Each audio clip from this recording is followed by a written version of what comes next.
Padre Oscar, relato de número 9, das cartas de Padre Oscar.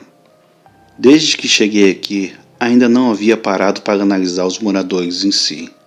O propósito com o qual fui enviado acaba me afastando dos afazeres de padre tradicional da igreja.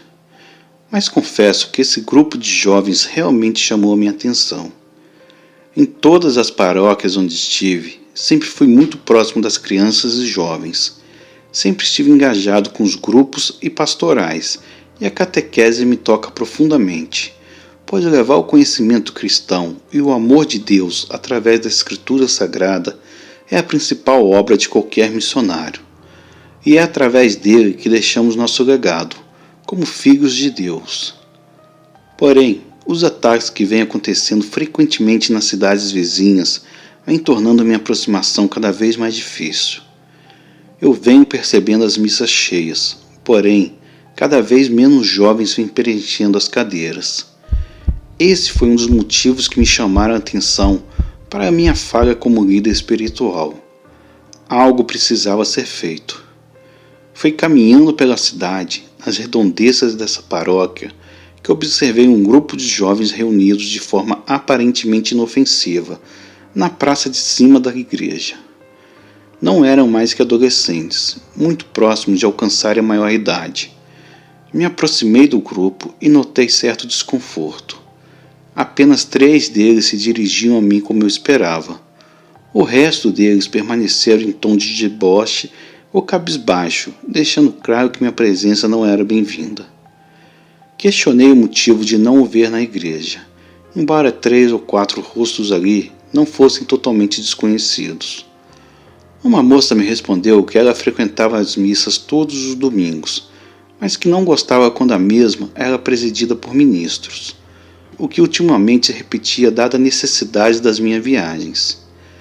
Eu percebi que minha presença incomodava, mas meu papel ia além de agradar. Eu sentia uma coisa ruim daquele grupo e precisava entender o que era. Aquilo se tornou uma missão espiritual. Um dos rapazes se levantou sem me encarar, cumprimentou o amigo com gestos típicos da idade deles e se levantou. Despediu-se de modo geral, deixando explícito um novo encontro no local já pré-definido, ao qual eu não tive conhecimento. Ao passar por mim, de cabeça baixa, senti um calafrio na espinha. Havia algo de muito obscuro com aquele garoto. Voltei à igreja disposto a desvendar o mistério por trás daquele encontro. Mas eu antes precisava checar 2 ataques de lobisomem. Aquilo era uma ordem vinda de cima, e não um anseio do coração. Os meninos teriam que esperar. Passei 6 dias fora dessa vez, mas precisei voltar às pressas para a paróquia porque rumores sobre roubo de animais das fazendas estavam causando alvoroço pela cidade. Eu cheguei a visitar alguns fazendeiros com a premissa de eles abençoar, mas tendo em mente a finalidade de investigar o suposto ataque. Porém, o que encontrei foram relatos de roubos comuns, sem vestígio algum de algo sobrenatural. Por mais que as pessoas estivessem amedrontadas, aquilo não era um trabalho para mim. Era dever da polícia, eu pensei. Mas estava enganado. Tomei o caminho de casa já tarde da noite. Pela estrada, encontrei com uma senhora que parecia atordoada. Seu semblante e a do esposo eram de preocupação. Boa noite, Padre Oscar. Sua bênção. Eu os abençoei e logo em seguida vi a mulher descer da carroça e vir em minha direção. Padre, nos ajude. Nosso filho está metido com coisa errada. Não dormiu em casa novamente e não deu sinal de vida hoje. Saiu ontem à tarde e sequer disse onde ia. Estamos indo à casa de um amigo dele aqui nas redondezas. E já fomos em várias outras. Ninguém sabe o paradeiro dele. Perguntei se já haviam informado do sumiço às autoridades, mas eles estavam atribuindo o sumiço a algo espiritual. Nossa casa virou um inferno depois que esses boatos de lobisomem começaram, padre. Nosso filho está obcecado e só fala nisso.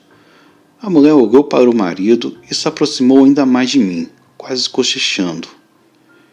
Estamos desconfiados que nosso filho está saindo para caçar essa coisa. Fazia sentido. Jovens possuem espíritos corajosos, mas idiotas também. Mas fazia tempo que nada acontecia por ali. Dei a bênção, me despedi e a desencorajei a acreditar naquilo.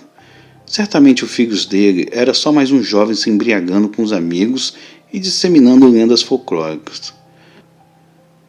Retomei a estrada e seguia pensando, quando uma jovem desesperada me interpelou. Era a mesma da praça que falou comigo. Padre, me ajude, pelo amor de Deus. Tentei conter um susto, pois a menina sairia do meio da mata que cercava a estrada. O que aconteceu, minha filha? Perguntei tentando acalmar o cavalo. A menina estava fora de si, apontava para a mata e chorava compulsivamente. Desci com um pouco que carregava para me defender, mas o sequer sabia do que se tratava. Segurei ela nos ombros e pedi que se acalmasse. O choro deu lugar a uma história desencontrada, que acaba em um novo choro. A menina apontava para a frente, mas claramente estava apavorada. Só entendi a frase: muita covardia, padre, é muita covardia. Segui a trilha por onde ela veio e ela foi na direção oposta, fugindo. Caminhei no mato alto por alguns minutos e avistei uma claridade, como vinda de uma fogueira. Ela vinha de um terreno abandonado e haviam marcas no chão batido, como se várias pessoas tivessem passado por ali minutos antes. Andei pelo terreno sem entender do que a moça havia fugido, até avistar uma espécie de senzala. Tive uma estranha sensação de estar sendo observado. Parei embaixo de uma árvore e olhei ao redor. Algo pingou na minha cabeça e, ao tocar, senti que era sangue. Olhei para cima e avistei um carneiro, ainda vivo, mas muito ferido. Aquilo me arrepiou. Subi no tronco e me esforcei para tirá-lo de lá. Mas nesse momento, de dentro da senzala, o grupo de jovens que vi na praça aquela noite saiu ordenando que eu não encostasse no animal. O grupo estava menor, mas eu reconheci alguns dos jovens. Perguntei o intuito daquilo, e um dos jovens mandou que eu voltasse para a igreja. Os ignorei e continuei tentando tirar o pobre animal da árvore, quando notei a presença do verdadeiro inimigo. Percebi que o grupo se apavorou. Debandaram parte para a senzala e a outra parte se escondeu pelo mato, por onde eu tinha vindo. Eu, de cima da árvore, já sabia o que estava acontecendo. Tentei me afastar do pobre animal o mais rápido que pude.